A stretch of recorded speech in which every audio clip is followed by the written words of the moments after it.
Guys, good morning. Welcome back sa aking YouTube channel.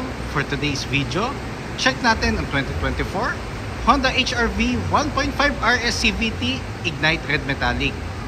Guys, ito yung top of the line variant ng ating Honda HR-V. Kanyang price is 1,739,000 pesos. So tour ko na kayo ngayon sa ating featured unit for today.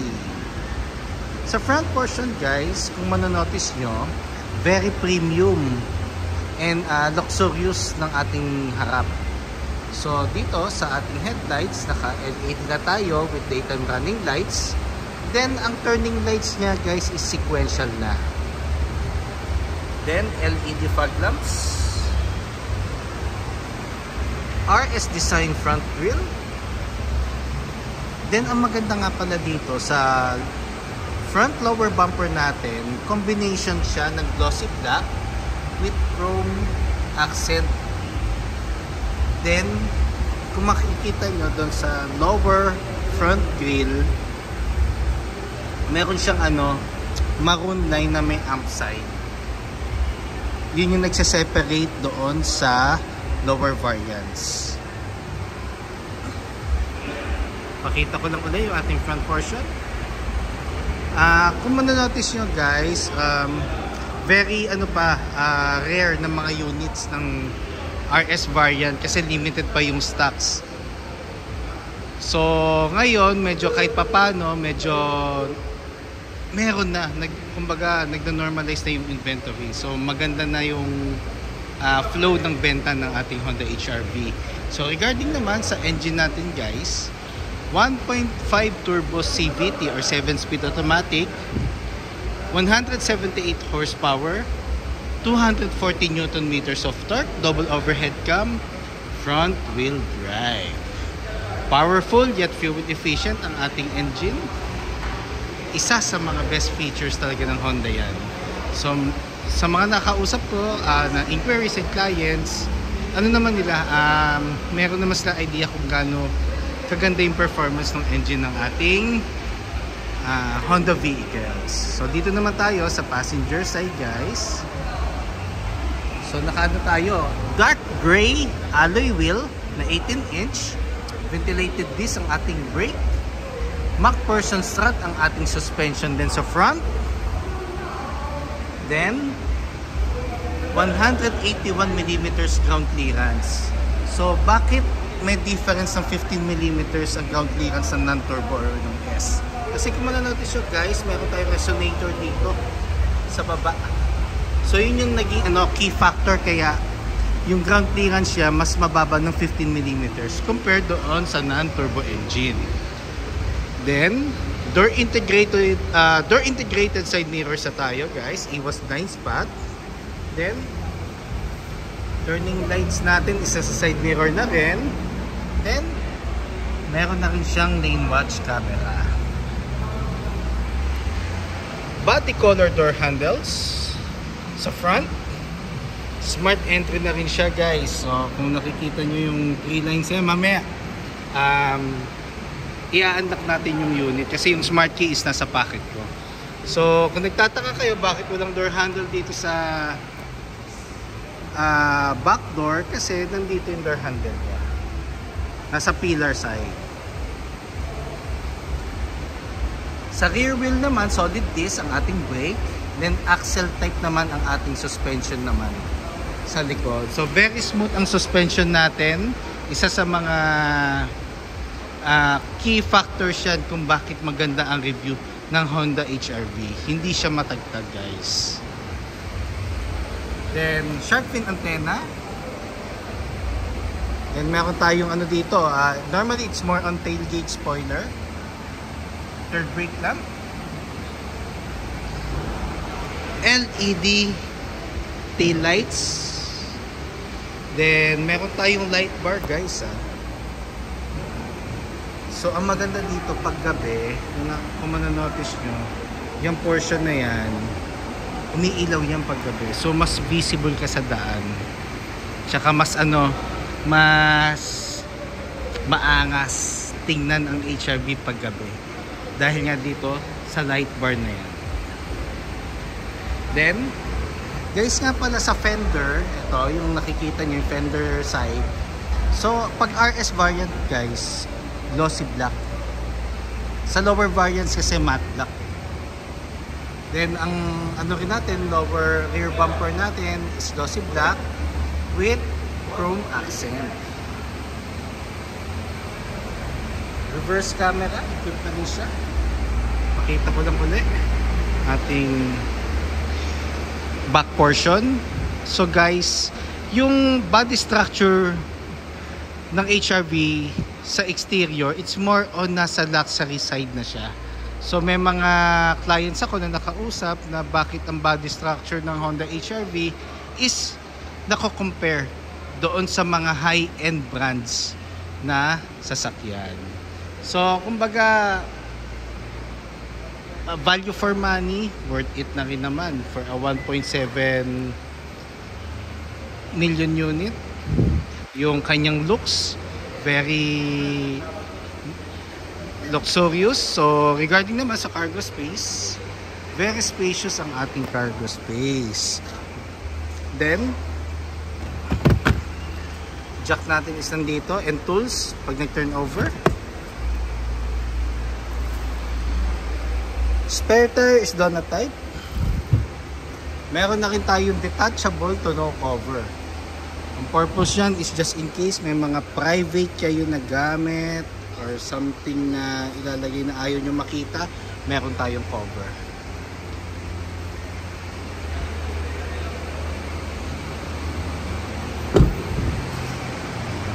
Regarding naman fuel tank capacity, 40 liters guys. Gasoline required, 91 octane unleaded. Yun ang minimum. Pero kung gusto nyo mag higher octane guys, kailangan consistent. Yun na ang gagamitin yung octane. Hindi pwedeng paiba-iba ng octane kasi magkakaroon siya ng effect sa makina. So tour ko naman kayo ngayon dito sa second row. So dito muna tayo sa door panel guys. So combination siya ng urethane, then leather. Then ang maganda dito guys, meron siyang chrome linings or accent sa door panel. Then dito sa window buttons natin, ang pinaka surrounding niya is glossy black. Then ano nga pala to guys, 8 speakers. So 4 speakers and 4 tweeters. So regarding sound system, hindi rin syempre magpapauli ang Honda. Second row seats guys, ang maganda dito na full flat siya. Same goes with the other side. So pakita ko lang guys para at least ma-visualize nyo or makita nyo kung gaano kaluwag ang Honda HRV pag naka-fold yung second row seats.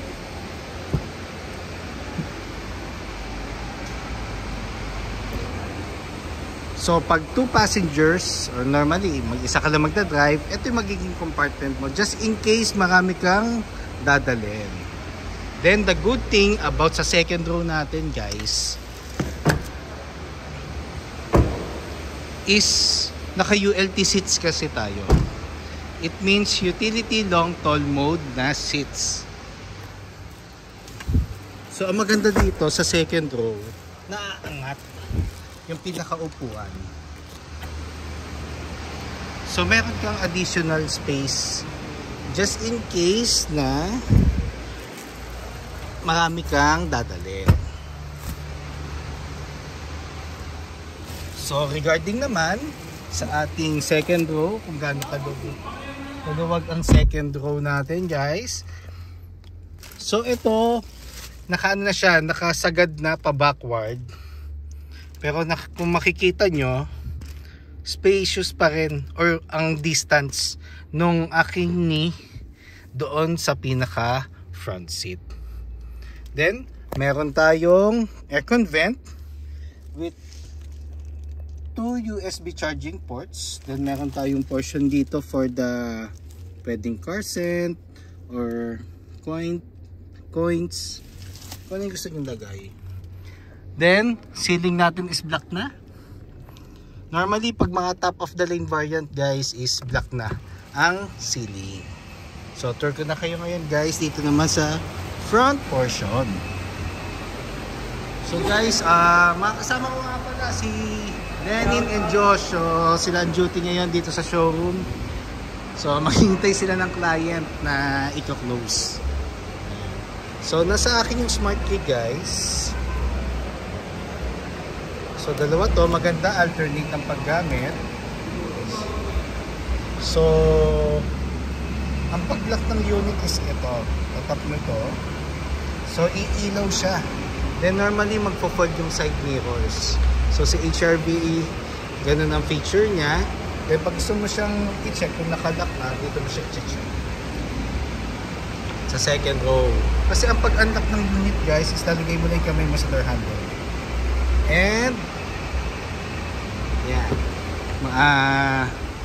mag-unfold yung side mirrors. Then sa door panel natin guys dito sa driver side, so same siya with yung door sa likod. Yun nga lang, meron siyang buttons dito for the power folding side mirrors, side mirror itself, central door lock, window lock, and for the windows. Then sa front seats naman guys, ang material ng seats natin is full genuine leather with red stitches. Then naka-power seat na yung driver side.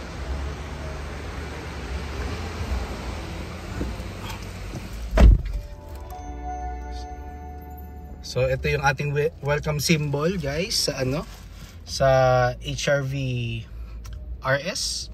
So equipped na rin pala to guys ng Honda Sensing. So ang Honda Sensing guys, applicable siya sa lahat ng variants. It's more on additional safety feature ni Honda to give you assistance pag magdadrive kayo.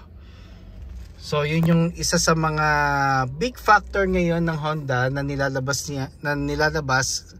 sa bawat unit. So normally most of our units meron na except Brio na lang. So siguro pag naglabas na ng all new Brio, baka equipped na rin siya ng Honda Sensing. So dito naman tayo muna guys sa steering wheel. So cover na siya ng leather with red stitches. Zoom ko lang ulit guys. Then ang maganda dito guys, yung buttons ng steering wheels natin, ito kasi is for the audio control, hands-free telephone assist, adaptive cruise control, and Honda Sensing. Yung surroundings niya guys is glossy black to give you more prestigious look. Tsaka tong baba, glossy black. Then you retain ang texture ng pinaka natin, ng pinaka busina o ng horn. Meron na rin siyang paddle shifters. So hanggang 7th gear for the fog lamps and headlights. Then itong button na to guys, pag pinindot nyo yan, it's for para mag-off yung lane watch camera. Ang purpose kasi nito guys, every time na mag-right turn ka,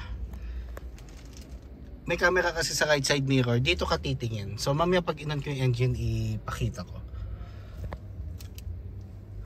Then push start button na tayo guys. So start ko lang guys yung unit. So ang panel natin guys is analog and digital. So sa center portion guys, ito yung digital portion natin. And itong itong left side. So ang pinaka-analog natin is nandito sa right side. Pag nakaharap tayo sa instrument panel. Then touchscreen audio unit with Apple CarPlay and Android Auto ready. Guys, via cord pa siya, hindi pa siya wireless. Then aircon buttons natin, ito yung on, off, fan. Then dual zone air conditioning siya. So pwedeng adjust ni passenger ang temperature sa side niya. And the same goes sa driver side. Then, meron tayong 2 USB ports for mirroring and for charging. Meron tayong portion dito for the cellphone, wallet, or kung ano man ang gusto nyo ilagay pa dyan. Then, power outlet. So, kung gusto nyo magpalagay ng dashcam, basta plug and play, dito manggagaling ang power source. No problem dyan. So, isa sa mga gusto ko for HRVRS guys is itong center portion. Meron siyang ano dito, normally it's more on parang cover na in-extend hanggang malapit dito sa transmission or shift knob. Kasi normally yung mga cover ng ilalim ng head unit is nandito lang portion na to. Pero si Honda ang ginawa, in-extend niya. Then naka-elevate yung right side ng ating transmission. Kung ma-notice nyo, very prestigious tingnan. Kasi nga meron siyang chrome surrounding, the same time glossy black sa pinaka shift knob. Then etong portion na to guys is for the manual key, just in case ma-discharge yung battery. Dito mo ipapasok yung manual key para ma-shift mo yung transmission to neutral, just in case ma-discharge yung battery nyo at gusto nyo siyang itabi sa gilid. Meron na rin tayong illuminator sa transmission, park, reverse, neutral, and drive lang. Bakit walang S? So, sports mode guys, meron kasi tayong drive mode dito. So, normally, pag switch mo yan, sa panel, merong sports mode, normal, and econ. Then, meron tayong hill descent control. Purpose ito, pag stiff ang bababaan mo, or sa mga downhill, i-on mo to para at least hindi ka nagagamit ng brake. Magsa-self-adjust yung mga gulong para mabagal ang ikot nila or circulation. Pero pag bumalik ka sa flat terrain, hindi mo siya na-off, automatic magdi-disengage yung hill descent control. Electronic park brake, gagamitin lang natin siya pag magpa-park na matagal or off na natin yung engine. Brake hold, ito yung magiging handbrake mo pag stop and go ka sa traffic. Then sa center console natin guys, meron tayong 2 cup holders, armrest na leather na, console box na malaki. So dyan natin lalagay yung mga car scent, candies. Normally candies, lalo na pag medyo inaantok kayo, para at least meron kayong pampagising pag mga long drive. Passenger seat. So sa dashboard niya guys, ano siya, it's more on, for me, simple pero ang lakas ng dating. Kasi nga leather to, yung pinaka dashboard natin. At the same time meron siyang chrome accent or chrome lining sa taas ng glove box. Then ang glove box natin, ilalagay natin dyan guys lagi is owner's manual, warranty booklet, insurance policy kung meron kayong hard copy, and ORCR. Yun yung mga importanteng nilalagay lagi sa glove box. Then guys, LED na ating map light. Dome light is LED na rin. Then guys, always check nyo yung map light and dome light nyo every time na nakapatay na yung makina at i-close nyo na yung pag ilalak nyo na yung unit. Kasi pag naiwan yung bukas yan, madedrain yung battery. So guys, just in case you have any concerns regarding low down payments, then cash discounts, parts, or even service appointment, don't hesitate to call or text 0906-386-8937, or you can visit me at 141 Quezon Avenue, Quezon City, and look for me, Ross Oliver Cruz, ang inyong friendly sales executive here at Honda Cars Quezon City. Looking forward to meet you here guys and render my services to you. providing a hassle-free transaction to all customers since 2016. And guys nga pala, pasubscribe na rin sa aking YouTube channel para maging updated lang guys sa mga susunod na videos, and pa-follow na rin sa aking Facebook page, Honda Cars Quezon City Best Deals, Ross Oliver Cruz. So, yun lang guys. So, tapos na tayo sa ating vlog for today, and hope to see you here and render my services to you. Thank you guys, and God bless.